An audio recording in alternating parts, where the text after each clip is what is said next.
অনেক বছর পর বাবার বাড়ি ছোট্ট ছোট্ট ভাই বোনদেরকে নিয়ে আমরা আজকে একটা পিকনিকের আয়োজন করেছি। পিকনিক বলতে চড়ুই ভাতি। হ্যালো এভরিওয়ান, আসসালামু আলাইকুম। সবাই কেমন আছেন? আশা করছি সবাই খুব ভালো আছেন। আমরাও আলহামদুলিল্লাহ ভালো আছি। আজকে আমরা সবাই মিলে পিকনিক করব, এই জন্য সবাই চাঁদা উঠাইয়ে একদম ঘর থেকে চাল, ডাল, মরিচ, পেঁয়াজ সব কিছুই ঘর থেকে উঠানো হয়েছে। আর মুরগিটা বাহির থেকে কেনা হয়েছে। এই দেখেন আমরা চাল এগুলো সব কিছুই ঘর থেকে উঠাইছি, ডিম এগুলো সব, আর ডিম ভুনা করা হবে।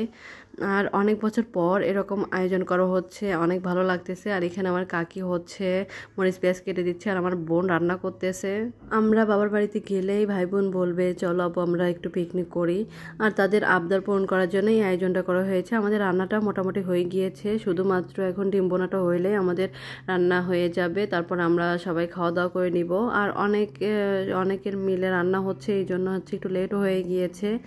আর এখন আমরা সবাই খাওয়া দাওয়া করে নিব। এই যে এখানে সবাই খেতে বসেছে, এরা ক্যামেরার সামনে আসতে চায় না। তারপর একটুখানি নিয়েছি, এখানে ডাল, ডিম ভুনা, মাংস, সাদা ভাত, আর দই আছে। দইটা আনতে আনতে দেরি হয়ে গিয়েছিল। আমাদের আজকের ভিডিওটি কেমন লেগেছে কমেন্ট করে জানাবেন, আর আমাদের চ্যানেলটিকে সাবস্ক্রাইব করে আমাদের পাশেই থাকবেন। সবাই ভালো থাকবেন। আল্লাহ হাফেজ।